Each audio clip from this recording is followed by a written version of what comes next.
Hola a todos, soy Olimpia. Gracias por estar aquí conmigo en este maravilloso lugar llamado la Biblioteca de los Sueños. Y tengo una gran historia que contarles. Como saben, los perros evolucionaron a partir de lobos hace miles de años y desde entonces han vivido junto a humanos en todo el mundo. Todas las razas de perros domésticos son el resultado de la domesticación y el proceso de selección. Muchas de las razas más populares adoptaron sus características modernas en el siglo XIX y hablaremos de eso.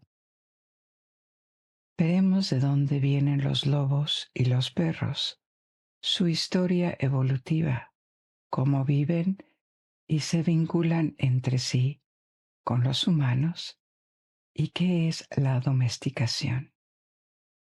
Son seres muy sensibles, tanto lobos como perros, pero los perros han evolucionado para estar constantemente disponibles emocionalmente y para apegarse a sus dueños. Este sentimiento de apego es muy serio para ellos. De hecho, es el centro de su vida. Y no es difícil hacer felices a los perros. Son criaturas inocentes que han sido criadas para apegarse emocionalmente a nosotros y vivir con nosotros. Creo que es importante respetarlo, y si lo haces, te darán más cariño y atención que cualquier otro animal de compañía. Así que, la primera mitad de esta historia va a tratar sobre lobos, y en la segunda parte les contaré más sobre los perros. Pero antes de adentrarnos en la historia, quisiera agradecer todos los comentarios tan positivos que han recibido nuestras historias. El interactuar con el canal ayuda a promocionarlo, lo cual nos permitirá continuar creciendo y haciendo el canal viable. Con la ayuda de todos ustedes esto será posible. Les recuerdo que nuestras historias pueden escucharse en muchas plataformas como YouTube, Spotify, Apple Podcasts, eBooks, Podimo y muchas más. También hemos leído sus comentarios pidiéndonos episodios más frecuentes.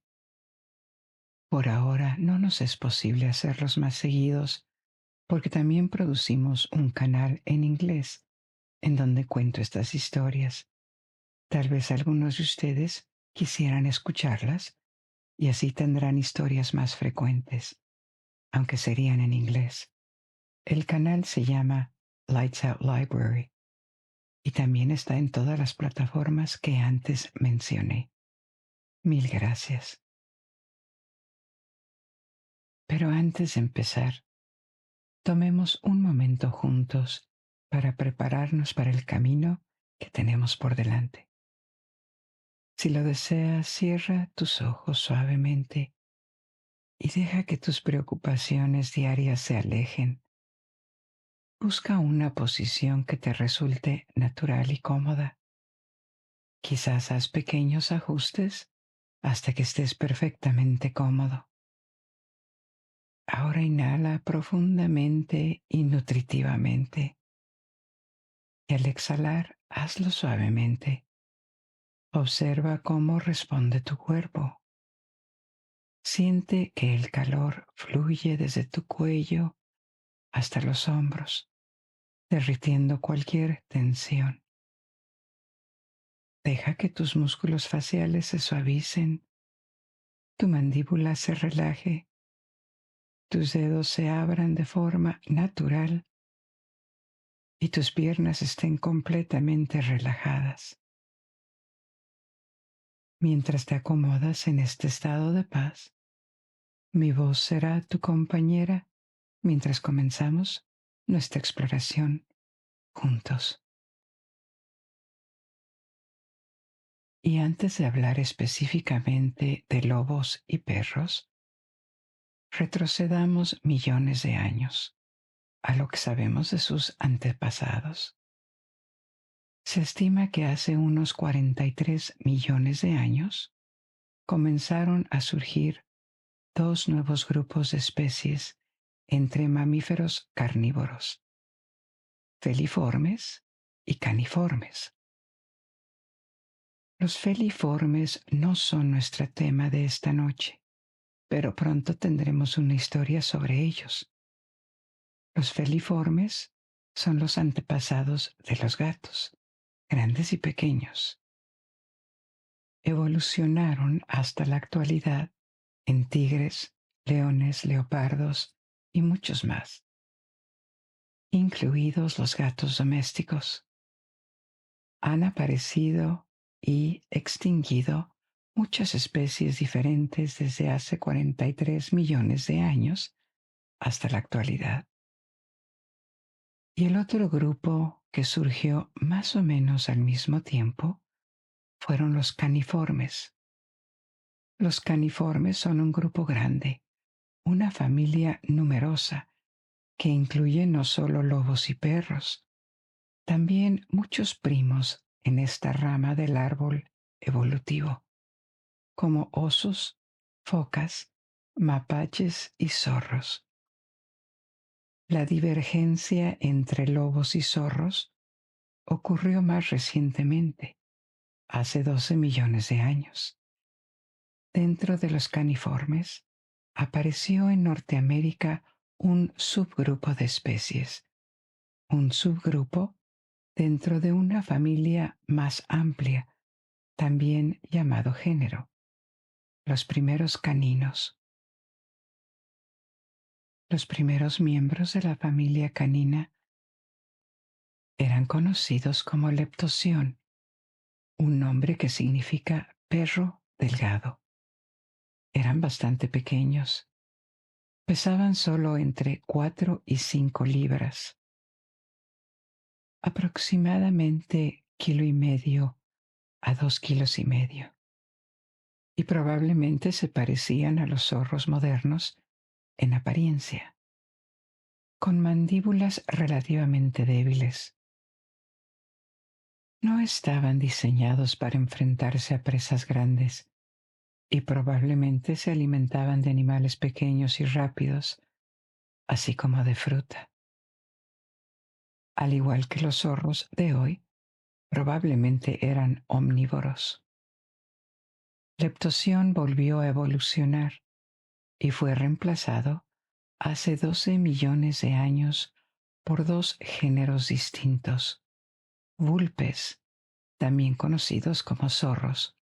Existen muchas especies diferentes. Y canini, caninos. En esta familia hay chacales, coyotes y un llegado tardío de hace unos 3 a 4 millones de años, el lobo. Antes de los lobos, los cánidos eran depredadores pequeños o medianos de tamaño. No eran depredadores de élite en absoluto.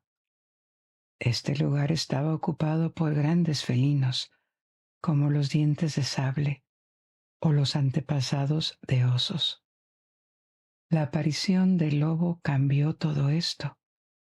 Otros depredadores no desaparecieron, pero los lobos tuvieron un éxito enorme como grupo de especies.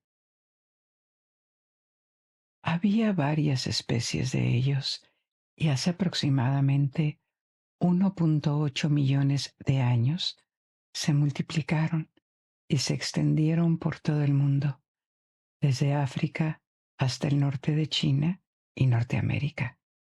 También invadieron la mayor parte de Asia y Europa. Esta explosión a veces se denomina el evento del lobo. Hace 1,8 millones de años, aproximadamente en la época en que aparecieron nuestros antepasados Homo erectus. Los lobos ya dominaban gran parte de los continentes y es probable que para Homo erectus y sus seguidores, hasta Homo sapiens, nuestra especie, siempre fueran una competencia seria y ciertamente una amenaza para su seguridad también, porque los lobos desde el principio eran esencialmente carnívoros. ¿Por qué los lobos tuvieron tanto éxito hace casi 2 millones de años y hasta hace poco? Probablemente sea una combinación de razones. Primero, eran animales sociales. No siempre. No todos los lobos viven en manada, pero su colaboración puede haberlos convertido en mejores cazadores. También eran rápidos y poderosos, convirtiéndose en los cánidos más grandes hasta la fecha. También pudieron adaptarse a casi todos los climas, incluso en el frío. Podían prosperar y reproducirse más rápido que sus competidores. Y finalmente, había una abundancia de presas para ellos, incluyendo presas grandes, como mamuts en las estepas de Eurasia o bisontes en Norteamérica. Así que, desde este evento del lobo hasta el pasado relativamente reciente, hace apenas unos miles de años, se convirtieron en el principal depredador en muchas partes del mundo por su número, sino por su fuerza individual, excepto en Sudamérica y en África subsahariana o en mundos insulares. Los lobos se convirtieron en el único grupo de especies con la que los humanos tuvieron que competir por el espacio y las zonas de caza. Durante cientos de miles de años, hubo un extenso intercambio génico entre diferentes especies de cánidos. Varias especies de lobos podían cruzarse entre sí, así como con coyotes y chacales, ya que pertenecían a la misma rama del árbol evolutivo y eran genéticamente compatibles. Esto dio lugar a una hibridación generalizada, un proceso que continúa incluso hoy en día, a pesar de las poblaciones mucho más pequeñas de lobos. Pero todos los lobos son híbridos, incluso con algo de ADN de perro que se añadió a la mezcla en los últimos miles de años. Todavía quedan varias especies de lobos vivas. Por ejemplo, el lobo dorado africano o el lobo del Himalaya, que quizá sea una de las líneas más antiguas de lobos. Pero la población más importante y a la que generalmente se refiere el término lobo es el lobo gris, Canis lupus, que es nativo de Eurasia y Norteamérica. Existen muchas subespecies de lobos grises. Como he mencionado, todos los lobos vivos son híbridos, pero son lo suficientemente cercanos como para formar una sola especie. Lo que diferencia físicamente a los lobos de otros cánidos es su tamaño. Son más grandes. Normalmente pesan entre 80 y 90 libras, más o menos de 36 a 41 kilos. Sus mandíbulas y mordeduras son mucho más potentes. Y además tienen las orejas menos puntiagudas, un torso más corto y una cola más larga que otros cánidos. En comparación con otros cánidos salvajes, los lobos también son mucho más sociales. La mayoría de las veces viven en grupos y tienen un sistema de comunicación entre ellos que es muy avanzado. La comunicación del lobo implica una amplia gama de señales, incluyendo vocalizaciones, postura corporal, tacto y olfato. Si tienes perros, reconocerás muchos de estos comportamientos, ya que los perros domésticos han conservado gran parte de este sistema de comunicación. A través de su postura, señalan su nivel de agresividad o asertividad. En estos casos, mantienen el cuerpo lo más erguido posible y levantan el pelo del cuello y la espalda. Si también se mueven despacio y deliberadamente, a menudo es señal de que un ataque puede ser inminente. En cambio, cuando son sumisos, llevan el cuerpo bajo, su pelaje queda liso y bajan las orejas y la cola. Para señalar sumisión a otro lobo, uno incluso puede girarse sobre su espalda y permitir que el otro lo olfatee. Existen muchas variaciones entre estas señales y los lobos son muy hábiles en leerlas.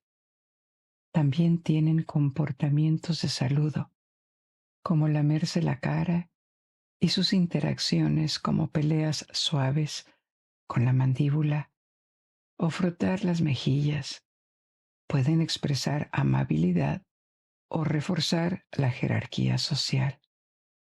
Además del lenguaje corporal, los lobos se comunican mediante sonidos, a menudo aullando, para reunir a la manada antes y después de una cacería. También está la creencia común, llamémosla leyenda, de que los lobos aúllan a la luna, aunque esto más bien es un cliché y no está respaldado por la observación. A veces ladran y gruñen, que son las formas de comunicación que más notamos, porque las oímos fácilmente. Pero su comunicación va mucho más allá. Su sentido del olfato también juega un papel importante. Los lobos tienen glándulas de olor en la cara, los labios, la espalda e incluso entre los dedos de las patas. Cada lobo lleva una firma olfativa distintiva que otros pueden reconocer. También marcan su territorio con orina, al igual que los perros domésticos. El propósito exacto de este comportamiento sigue siendo objeto de debate, pero los investigadores coinciden en que ayuda a establecer límites, ya que los lobos son muy territoriales. Una manada define y ocupa su propia área, que defiende amenazando y, si es necesario, atacando a los intrusos. Sin embargo, no es del todo sencillo. Los límites territoriales no son fijos, cambian con el tiempo. Las observaciones muestran que los lobos marcan con mayor frecuencia e intensidad en zonas o lugares desconocidos, donde hay olores de otros lobos, como si intentaran sobreescribirlos. Los lobos, como mencionamos, son animales muy sociales que se comunican constantemente entre sí y viven en grupos organizados. Esta naturaleza social es una de las cosas que las hace identificables para nosotros. Aunque siguen siendo animales salvajes, el miedo a los lobos ha disminuido en muchos países occidentales, en gran parte porque la gente ya no está expuesta regularmente a ellos y han desaparecido de gran parte de su antiguo territorio. Actualmente los lobos grises no se consideran una especie en peligro de extinción. Se estima que su población mundial ronda los 300,000 individuos, principalmente en Canadá y Rusia. Sin embargo, esto fue mucho menos que hace unos siglos, cuando probablemente su número alcanzaba los millones. En la lucha por el dominio entre los humanos, los lobos han perdido, pero existe una gran historia en esta relación entre lobos y humanos, que se remonta a tiempos prehistóricos en todas las regiones donde estuvieron presentes: Asia, Europa y Norteamérica. El lobo ha desempeñado históricamente un papel destacado en la mitología, la leyenda y el folclore debido a sus características depredadoras, frecuentemente asociado con el peligro y la destrucción. El lobo también servía como símbolo para los guerreros en un contexto positivo, mientras que en otras ocasiones representaba figuras como el diablo, el caos o la muerte. Hoy en día, los ataques a humanos son muy raros, porque lobos y humanos tienden a vivir muy separados, y también porque después de miles de años, los lobos han aprendido a tener miedo a los humanos más a menudo de lo que quisiera. Se han convertido en presas en sus encuentros con humanos, y generación tras generación, esto ha dejado huella en su comportamiento natural. Esto no siempre fue así.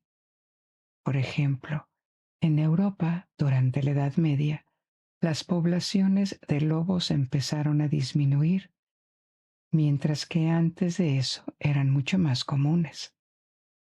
En la antigüedad, los ataques de lobos representaban una amenaza significativa para las personas solas, como pastores o viajeros.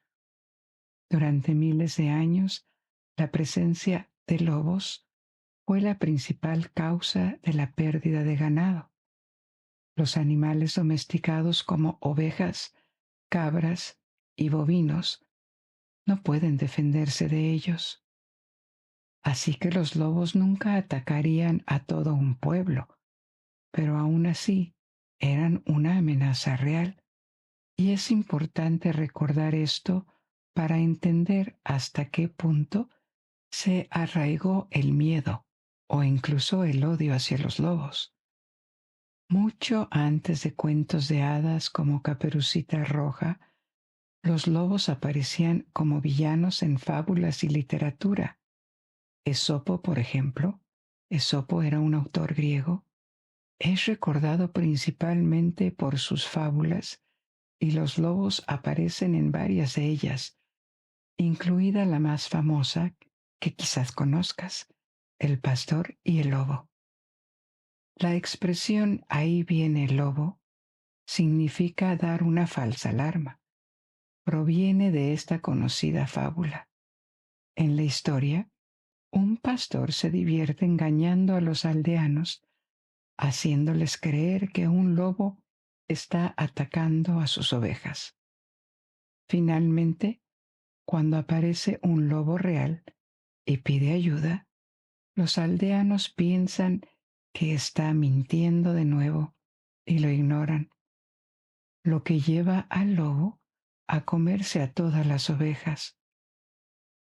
La lección de la historia es que las personas que mienten no son de fiar, incluso cuando finalmente dicen la verdad. Los cuentos populares con lobos abundan, y no solo en la tradición occidental. Para los pueblos que vivían en las estepas y los bosques de Asia, y para los nativos americanos en Norteamérica, los lobos eran muy importantes. Por ejemplo, para los Pawnee, que históricamente vivieron en lo que hoy es Kansas y Nebraska, se decía que el lobo fue el primer animal traído a la tierra. Cuando los humanos mataron al lobo por primera vez, fueron castigados con la destrucción y la pérdida de la inmortalidad. La historia explica la caída en desgracia de la humanidad, un equivalente al pecado original en la tradición cristiana, excepto que la manzana y la serpiente son reemplazadas por la muerte de un lobo. Los Pawnee y los Blackfoot también llamaban a la Vía Láctea el Sendero del Lobo. Y muy lejos de ellos, en Asia Central, en Siberia, en Mongolia, los lobos también eran centrales en una religión llamada Tengrismo. Se creía que los lobos eran las únicas otras criaturas, aparte de los humanos, que adoraban a una deidad. Cuando aullaban, en realidad rezaban a Tengri, el dios principal de su panteón. Entre las tribus nómadas, ya fuera en Asia o América, los lobos eran temidos, pero parecía tener una imagen algo más positiva. También eran respetados y a veces adorados. Quizá había una razón social y económica para ello. Las tribus nómadas practicaban el pastoreo y sufrían la depredación del lobo, aunque quizá en menor medida que las sociedades sedentarias pastoriles. También tenían un enfoque muy diferente hacia la naturaleza y el estatus de los animales. Pero la idea de que la tierra pudiera pertenecer a individuos o a un pequeño grupo de personas les resultaba ajena. Así que el concepto de animales intrusos que vivían en el territorio humano no tenía mucho sentido en su visión del mundo. Las tribus y clanes tenían territorios y también había guerras, pero el estilo de vida nómada y la ausencia de propiedad de la tierra hacían que su relación con la naturaleza fuera muy diferente a la que aparecía en las sociedades sedentarias. Y otra diferencia con la tradición occidental en lo que respecta a la relación con los animales salvajes es que en Occidente, y comenzó hace mucho tiempo, quizá con los griegos, la naturaleza se percibe como un recurso para los humanos. La humanidad tiene derecho a usarlo, tomarlo, transformarlo. La tradición cristiana solo consolidó esta visión de la naturaleza.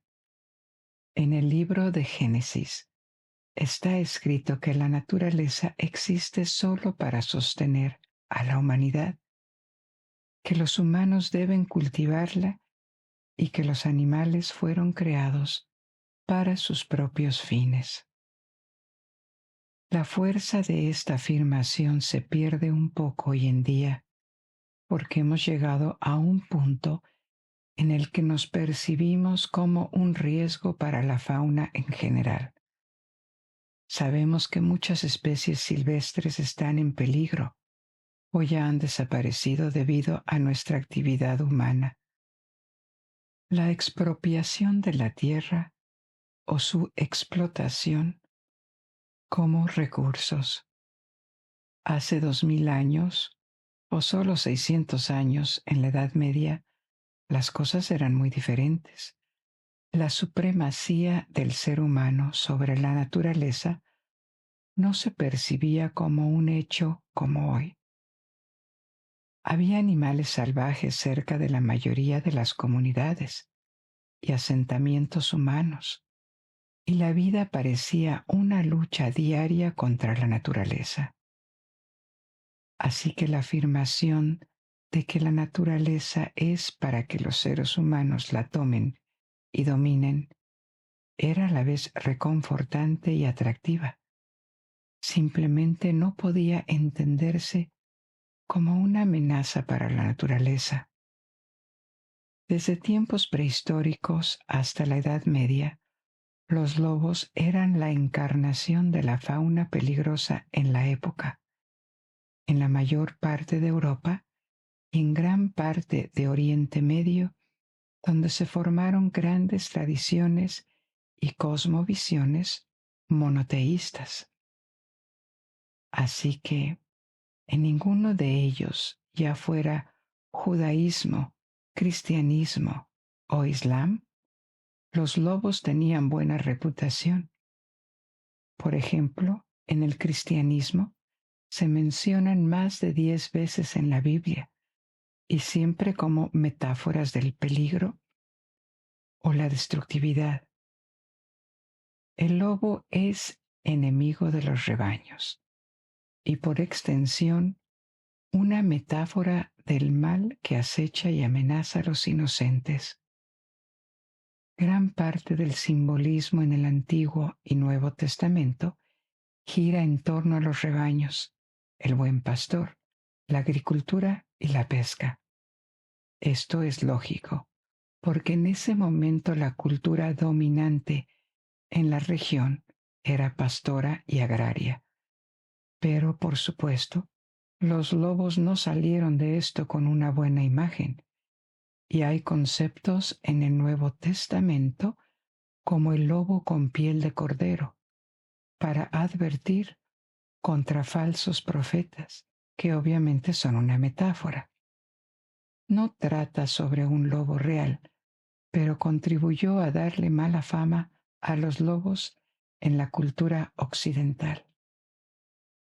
Ahora bien, la lucha contra los lobos, que llegó hasta su exterminio en muchas regiones del mundo, no se produjo por textos religiosos ni tradiciones religiosas.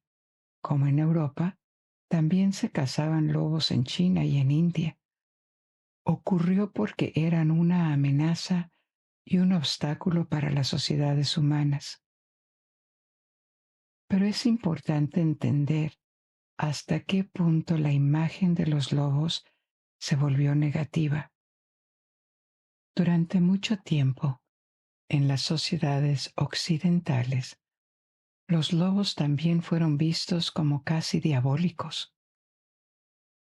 Su imagen comenzó a restaurarse solo varios siglos después de que el peligro desapareciera en su mayor parte. Su rehabilitación comenzó a finales del siglo XIX, es reciente, y una obra importante aquí es el Libro de la Selva de Kipling. En el Libro de la Selva, los lobos se representan como una pequeña sociedad de animales conscientes, con inteligencia, sentimientos y respeto por sus mayores.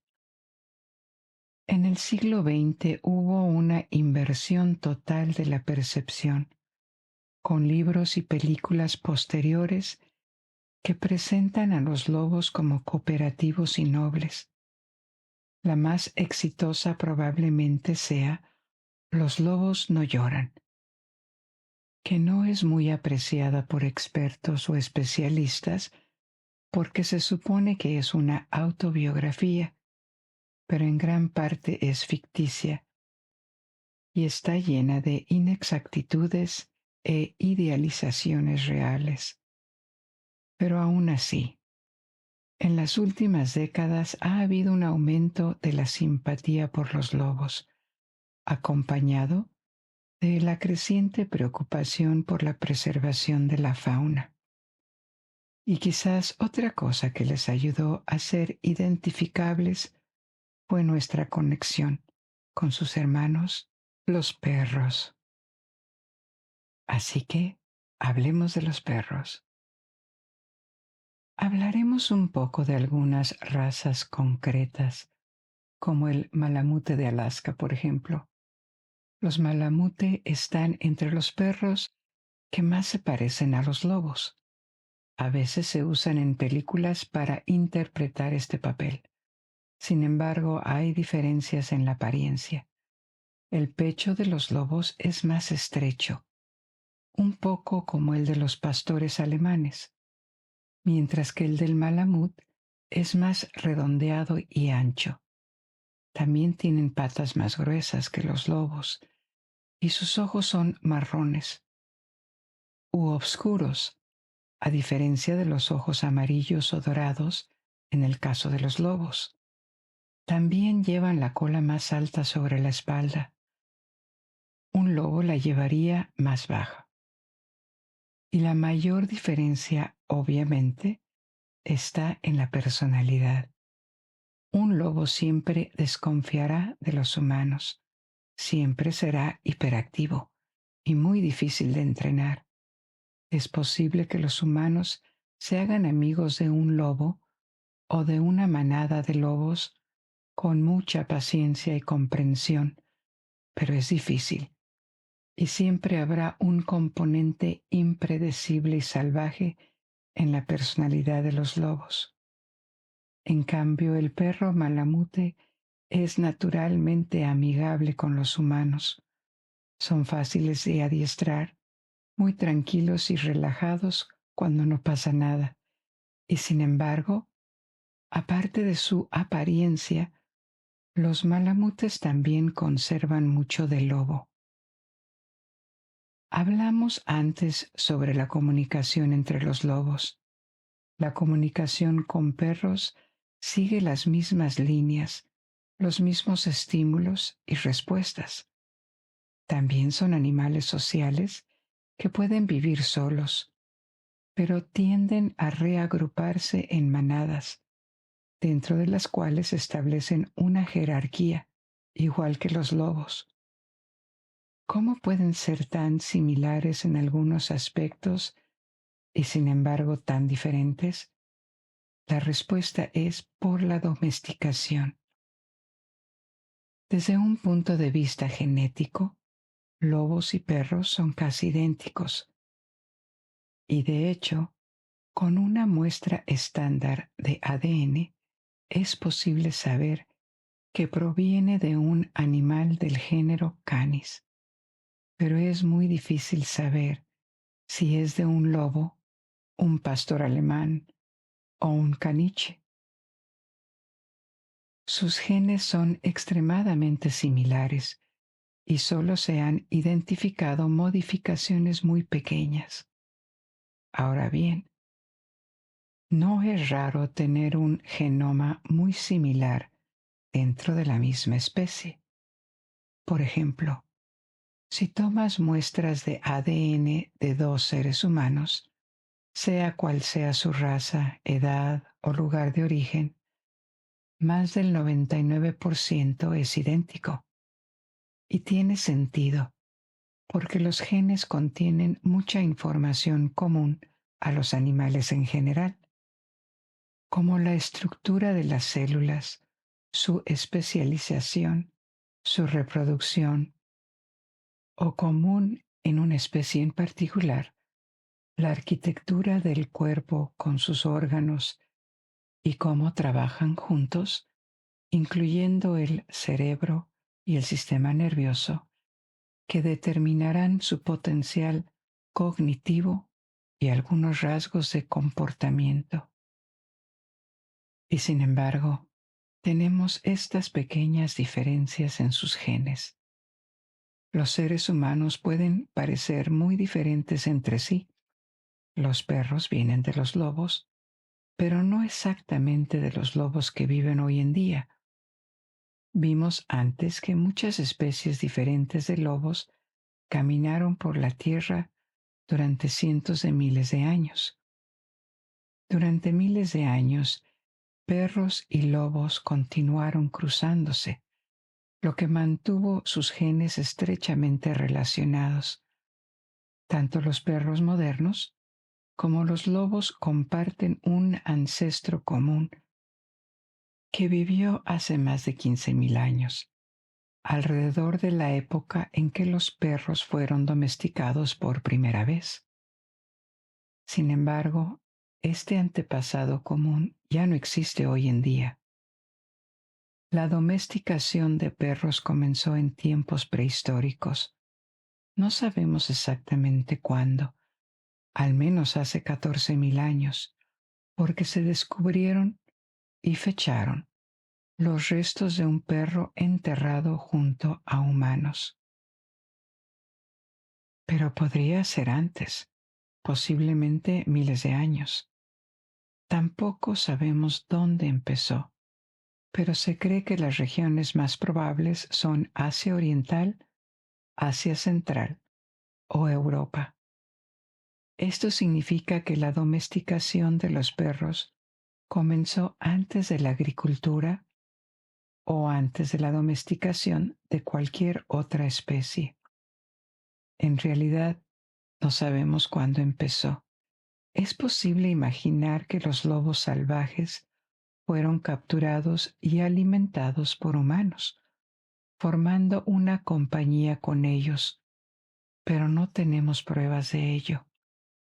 Otra posibilidad es que grupos de lobos comenzaron a seguir a grupos de humanos porque dejaban cadáveres de grandes animales detrás de ellos, y los lobos podían alimentarse de ellos. Entonces los grupos habrían vivido cada vez más cerca, humanos y lobos acostumbrándose uno al otro. La caza y la defensa junta de los depredadores la fomentaron de forma natural, porque tanto humanos como lobos eran los dos depredadores con el comportamiento social más desarrollado. En cualquier caso, los primeros lobos que vivieron entre humanos fueron amansados en lugar de domesticados. El amansamiento es el entrenamiento de un animal salvaje para que sea tolerante a la presencia humana, para suprimir su impulso de escapar o atacar en presencia de seres humanos. Un término más adecuado para describir cómo se relacionan los humanos y los lobos es socialización. La socialización ocurre cuando un animal salvaje se acostumbra a los humanos y empieza a interactuar con ellos como si fueran miembros de su propia especie. Cuando las personas pasan tiempo entre lobos, por ejemplo, estos se acostumbran a su presencia y eventualmente los aceptan como compañía o los integran en su manada. La domesticación es otra cosa más. Es un proceso en el que a lo largo de varias generaciones, los humanos toman el control de la reproducción y el cuidado de otra especie y lo transforman para adaptarlo a sus necesidades. No se limita a los animales. Las plantas también fueron domesticadas, fueron seleccionadas a lo largo de miles de generaciones para asegurar un suministro de alimentos u otros recursos. La domesticación de animales comenzó con perros, seguida de cabras, ovejas, cerdos, caballos, aves e incluso abejas melíferas o gusanos de seda, miles de años después. De hecho, hay muchas más especies domesticadas de lo que la mayoría de la gente se imagina. Generación tras generación, la selección de individuos que pueden reproducirse favorece ciertas características. Se favorecen a los individuos con predisposición genética a ser amigables y sociales con los humanos, y esto se convierte en la norma para las nuevas especies domésticas. En los últimos años, se han identificado genes específicos que favorecen la predisposición a formar vínculos con humanos en perros.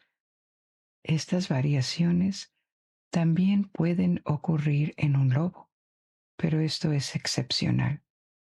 Sin embargo, hay historias de lobos salvajes que son naturalmente amigables y tienden a establecer contacto con humanos. Es extremadamente raro, pero ocurre. En los perros, esto se ha convertido en la norma debido a la selección con el paso de las generaciones. Las características observables de los animales domesticados tienden a cambiar, su apariencia, su comportamiento, estos rasgos que se denominan fenotipos en genética. En el caso de los perros, los mayores cambios fenotípicos están en su comportamiento. Se vuelven cada vez más dóciles y emocionalmente dependientes de los humanos, pero también hubo cambios en la morfología, la forma de las colas y las orejas, por ejemplo, orejas caídas que no encontrarías en un animal salvaje, el color del pelaje, una reducción en el tamaño de los dientes. Otro efecto frecuente de la domesticación es la prolongación del comportamiento juvenil. Si tienes un perro o incluso un gato, probablemente hayas notado que siguen siendo efusivos y juguetones hasta que son muy mayores.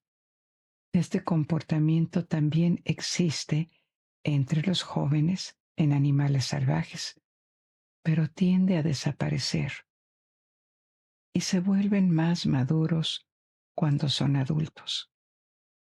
A lo largo de muchas generaciones, los animales domesticados, especialmente las mascotas, han sido criados para mantener comportamientos juveniles.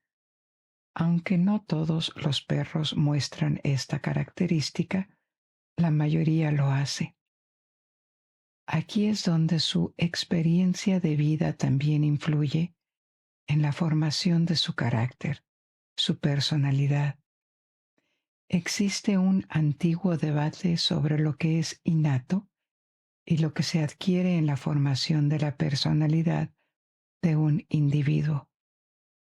Quizás no tenga mucho sentido decir que uno domina al otro, o incluso que es un 50 por 50. La formación de un individuo resulta de la interacción de lo adquirido con sus predisposiciones genéticas. Así que, en cierto sentido, es al mismo tiempo completamente innato y totalmente adquirido. Y en el caso de los perros, su domesticación los hace muy propensos a ser amigables con los humanos y a formar vínculos con ellos, pero solo si se han acostumbrado a la presencia y al contacto humano poco después de nacer. Un perro nacido en estado salvaje, a veces ocurre, que ha alcanzado la edad adulta sin contacto con humanos, se comportará mucho como un animal salvaje, porque no ha recibido la huella humana desde temprano. Su descendencia permanecerá domesticada porque es genética, y su descendencia puede ser un comportamiento totalmente diferente, siempre que haya estado en contacto con humanos. Y del mismo modo, las crías de un animal salvaje socializado serán salvajes, porque en una generación y sin selección no hay predisposición a ser amigables con los humanos. Se recomienda que si tienes una camada de cachorros, pases un rato con ellos cuando solo tienen unos días o unas semanas y también los presentes a otras personas. Puede ser otro miembro de la familia, porque este primer contacto con diferentes seres humanos será muy importante en sus interacciones sociales más adelante. Necesitan acostumbrarse a la presencia humana desde una edad temprana. La parte adquirida va mucho más allá. Los perros también necesitan ser educados para vivir entre nosotros. Tienen buena disposición para aprender, pero tienen que enseñárseles de una manera que puedan entender. Algunos son más fáciles de educar que otros, como bien sabemos, incluso dentro de la misma raza, porque tienen personalidades o capacidades de atención diferentes. El único factor que les hace abiertos a aprender y obedecer es que quieren complacer a los humanos a los que están apegados. Dar órdenes o poner límites a tu perro no lo hace infeliz. Los perros prosperan sabiendo cómo complacerte, entendiendo su nivel en el hogar, recibiendo reconocimiento por su buen comportamiento y recibiendo atención para saber que son importantes para ti.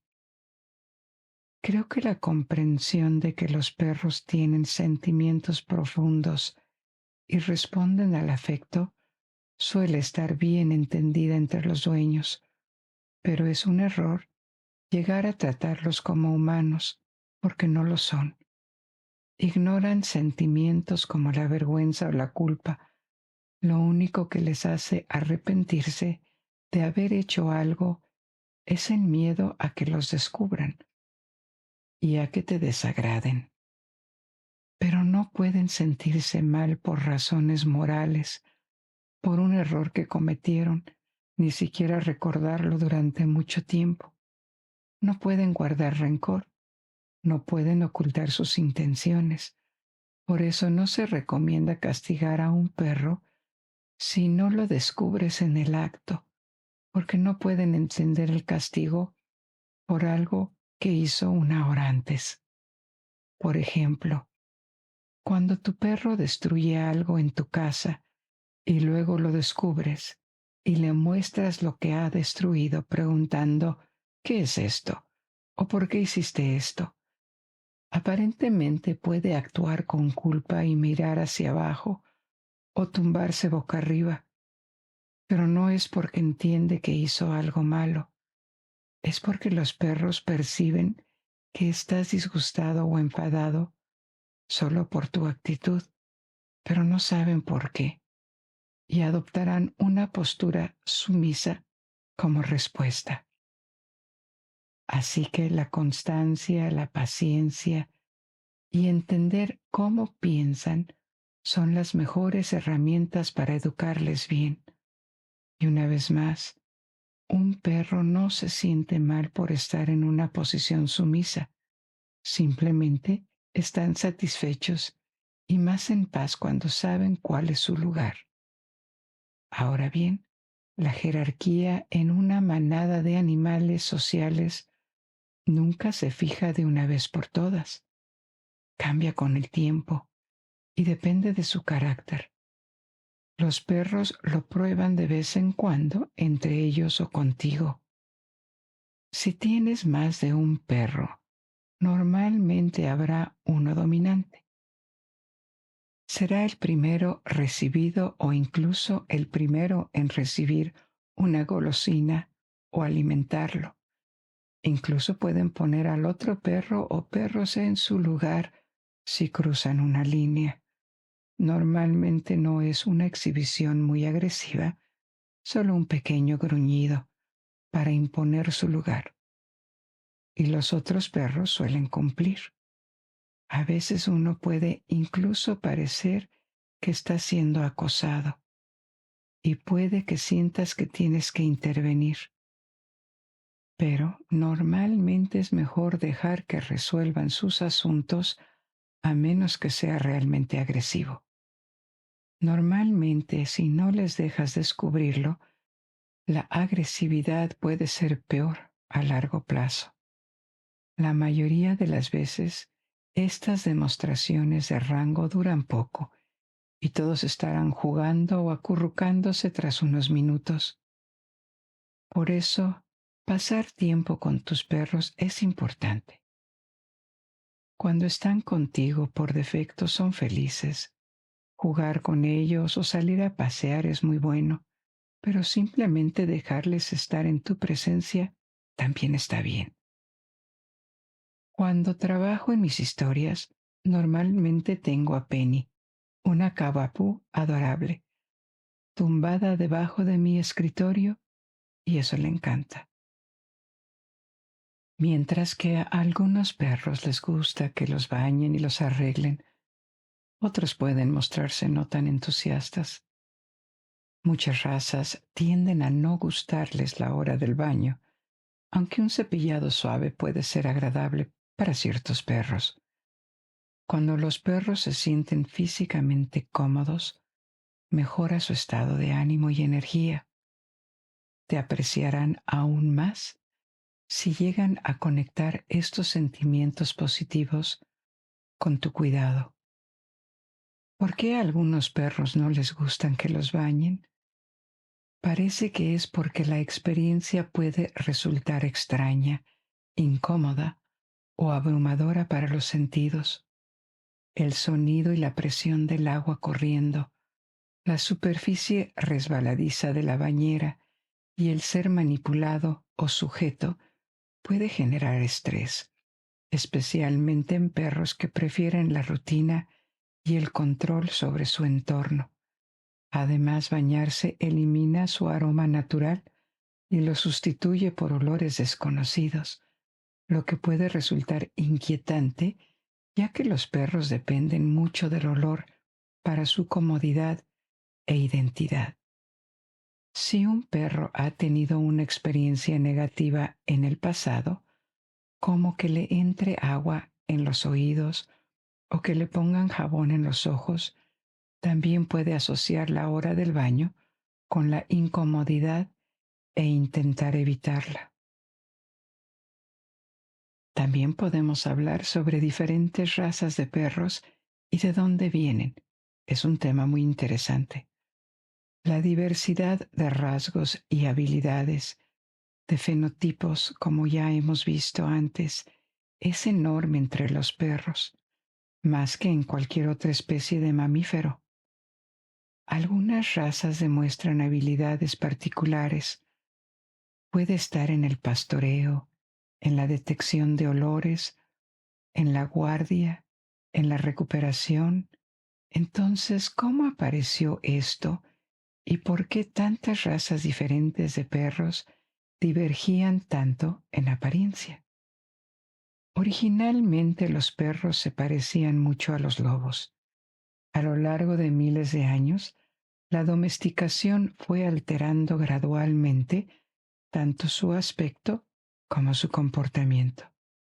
Dado que los humanos desempeñaban un papel en la regulación de su cría, surgieron diversas razas de perros basadas en las necesidades y propósitos locales.